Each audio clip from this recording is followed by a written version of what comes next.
Hello, my name is Anna Beer. I'm visiting fellow at Kellogg College here in Oxford, and I'm going to be talking about John Milton.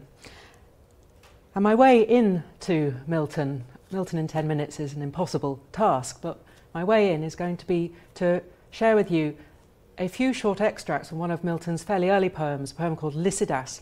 I'm just going to read the extracts, pause for a moment, and then talk about how they might connect and what they show about the very special qualities that Milton has as a writer. Now, the poem Lycidas, Milton wrote it in 1637, and it's in honour, it's an elegy for a friend and acquaintance from Cambridge who had died young, he'd been drowned, and so it's a poem, it's a lament for somebody whose life has been cut off early. And the particular pain of the poem, well, there are many different points of anguish in the poem, but one of the most important ones is that the man, Edward King, was a minister of the church, and the poem explores what it is not just for a young man to die early, but for a young man of the church to die. So, to begin simply with the extracts. As the poem begins, there's a sort of incantation, and King is called Lycidas in the poem, and I think that's all you need to know for the first few lines. For Lycidas is dead, dead ere his prime, young Lycidas, and hath not left his peer. Who would not sing for Lycidas? So the poem begins with that kind of tone. Now, as you listen to the following few extracts I'm going to read, keep an ear out for words connected with singing, because even though the four little extracts I'm reading are very different, they touch on different topics, the idea of singing links them together. So listen out for that. I'll just read that one again, then I'm going to go straight into the other ones. For Lycidas is dead, dead ere his prime, young Lycidas, and hath not left his peer. Who would not sing for Lycidas?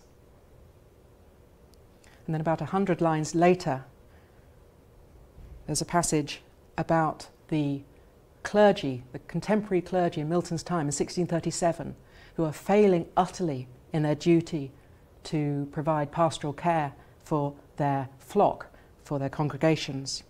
And it is these clergy who, when they list, only when they want to, when they list their lean and flashy songs, grate on their scrannel pipes of wretched straw, the hungry sheep look up and are not fed, but swollen with wind and the rank mist they draw, rot inwardly, and foul contagion spread.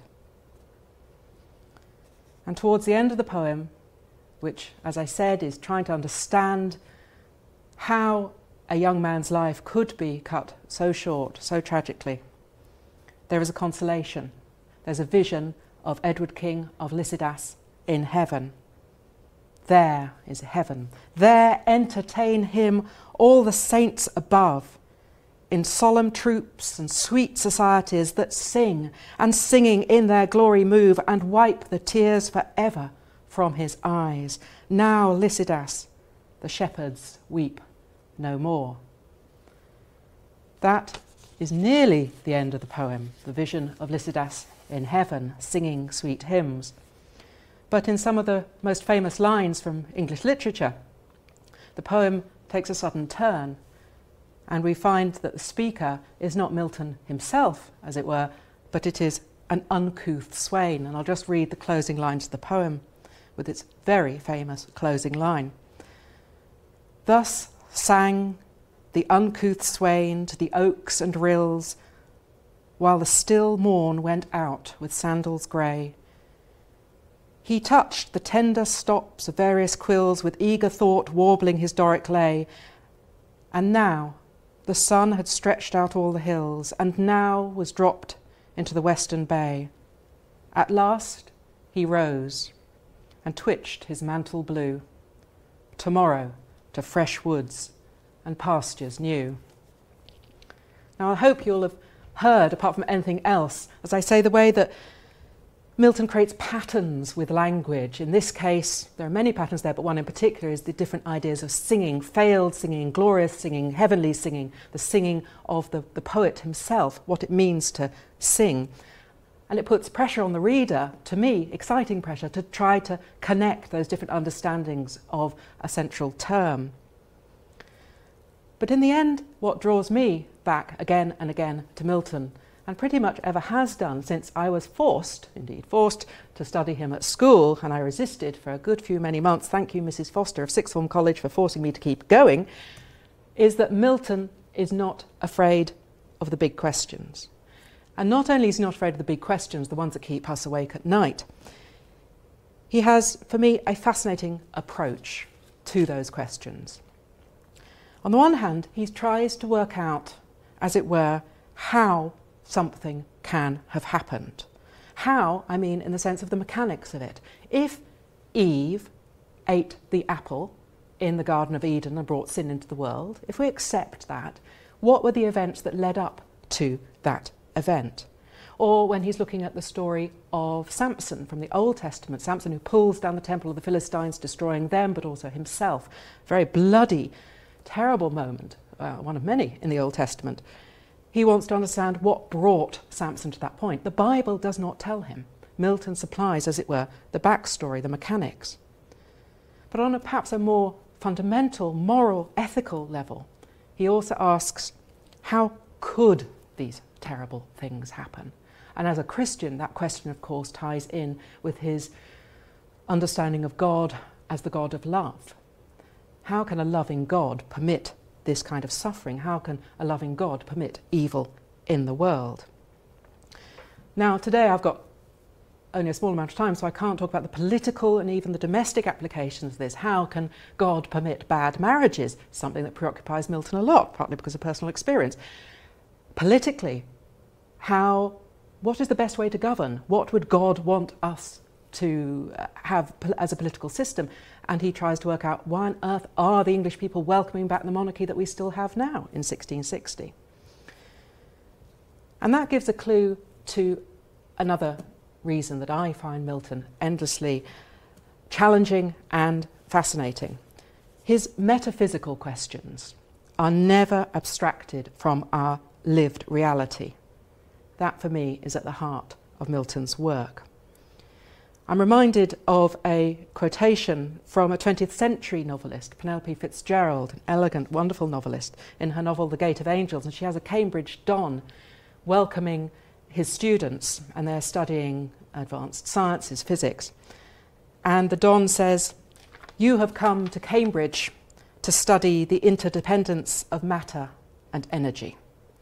Please remember that matter and energy are in no way something distinct from yourselves." And I think Milton is constantly trying to remind us that though we may want to place discussions about God and sin and evil and goodness and love in an abstract world, no, they matter here and now. Now, I want to return to Lycidas. Some people don't like the poem, and you can see why. If you scratch beneath the biographical surface, you find that Edward King wasn't a particularly close friend of Milton. So why this enormous edifice of grief to somebody he didn't really know very well? Is it all about performance? Another thing they don't like about it is that it is in many ways, perhaps because he wasn't that close to Edward King, a very self-absorbed poem. It's much more about Milton's own anxiety. What if I were to die tomorrow?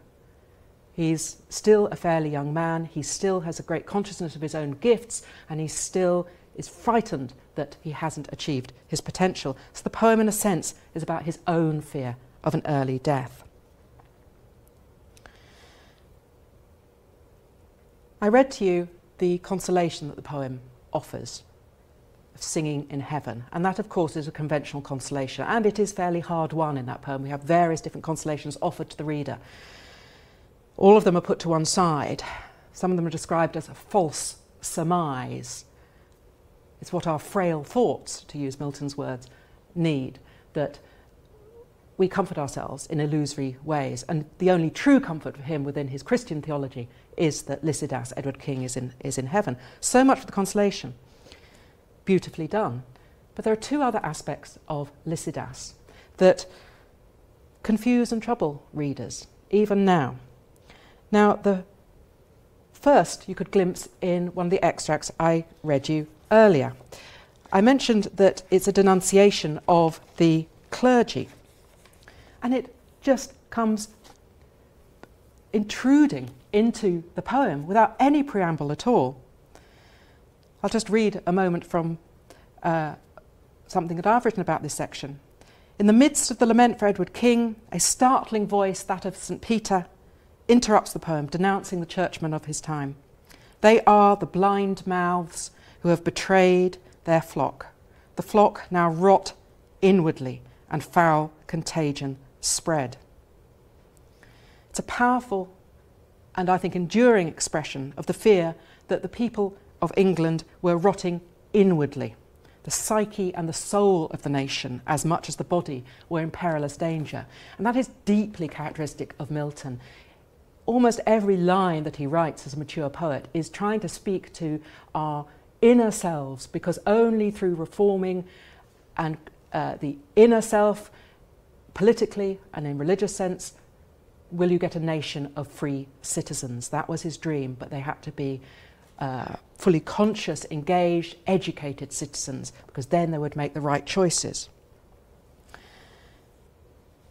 As I said, some people don't like the poem because it seems egotistical, self-absorbed. Others don't like it precisely because of this intrusion of politics. It's a rather embarrassing burst of political or religious zeal. Is it Milton showing his true radical colours, even as a fairly young man? We know he became an independent in religion. He became one of the most staunch Republicans you can imagine. He did not turn from his republicanism, even under threat of death. But as I mentioned earlier, what's certain is that intruding moment in the poem brings Milton's reader at the time, and in a sense us, to the present day. King's death matters, Edward King's death matters, because it has deprived the church of a good minister, and the reason, and Milton reminds us why we need good church ministers. And the final little extract I read, with its very famous closing line, where we suddenly realise that the speaker is not Milton. And again, I'm going to turn to the book. It's rather puzzling, because the authorial voice, the reader's expectation of the poem, are both disrupted. We're thinking this is a sincere lament from John Milton about his friend, but no. He's playing a game which he often does, at least in his poetry, of now you see me, now you don't. If you want to read his prose, you get far more unmediated John Milton, ranting.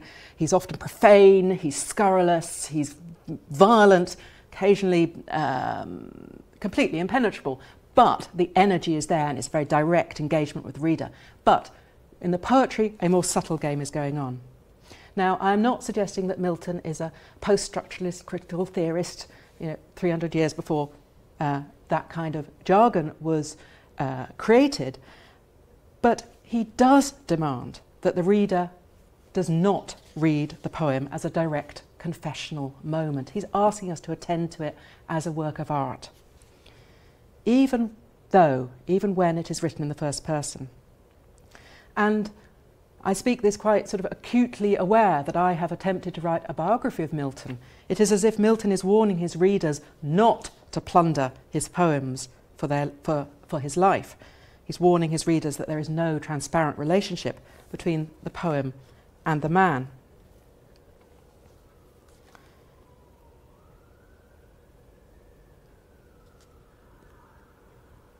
I want to close by talking about two pieces of, again, poetry that express for me something that I think is often overlooked in Milton, and often surprises people when they do finally come back to him, having been bullied into reading him at school. It is, for a writer who is often seen as difficult, baroque, complex, and he is all those things, yet some of his most powerful, his most inspirational moments are achieved through simplicity. I want to finish by talking about one of those moments, the remarkable sonnet which is about his dead wife, Now again, as a biographer, I don't know which wife it was. I do not care. It doesn't matter. This is a poem about grief again. And in contrast to Lycidas, which has that vision of Lycidas in heaven, of the sweet singing, there is nothing here. There are 13 lines of dense allusion to classical, to Christian, to references to the Old Testament. You can go and scurry away and look at all the footnotes and try to understand all the details, and yes, they enrich the poem, they enrich it enormously if you understand how Milton is playing off against those myths, those stories, those archetypes. But in the end, all of that is meaningless.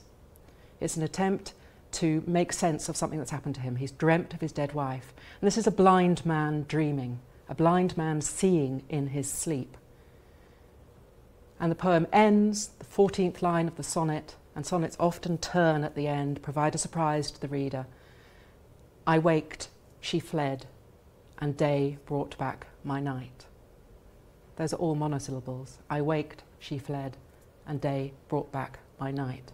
It's as if all the Baroque splendour, all the classical allusions, all the weight of religious reading, and my goodness, Milton was well read, scarily well read, are useless in the face of the his consciousness that he won't see his wife. He cannot see his wife. That's one example of simplicity, but I simply want to end by reading the final lines of Paradise Lost, because I think despite that long, challenging, complex poem's recognition that sin and death and Satan are at work in the world now, in Milton's world, in this world, he's constantly reminding us, nevertheless, Paradise Lost refuses to be a despairing poem. It was created in time of great crisis. The fact that Milton wrote it at all, let alone published it, is a story in itself. But by the end of Paradise Lost, and the clue is in the title, Satan has triumphed, of course. But not only is there the extraordinary promise of redemption through the Son of God, who will prove above heroic, a new form of heroism, the offer of the Son of God to give his own life to redeem humanity. But for me, there is the equally striking, deeply moving and very human vision of Adam and Eve leaving Eden. This isn't an apocalyptic image, it isn't an image of complete despair. It's an image of companionship and even of hope. So I'll just end by reading those lines. Again, they work their magic through simplicity. Some natural tears they dropped, but wiped them soon. The world was all before them, where to choose their place of rest, and Providence their guide. They, hand in hand, with wandering steps and slow, through Eden took their solitary way. And that's where Milton ends, that's where I'll end. Thank you.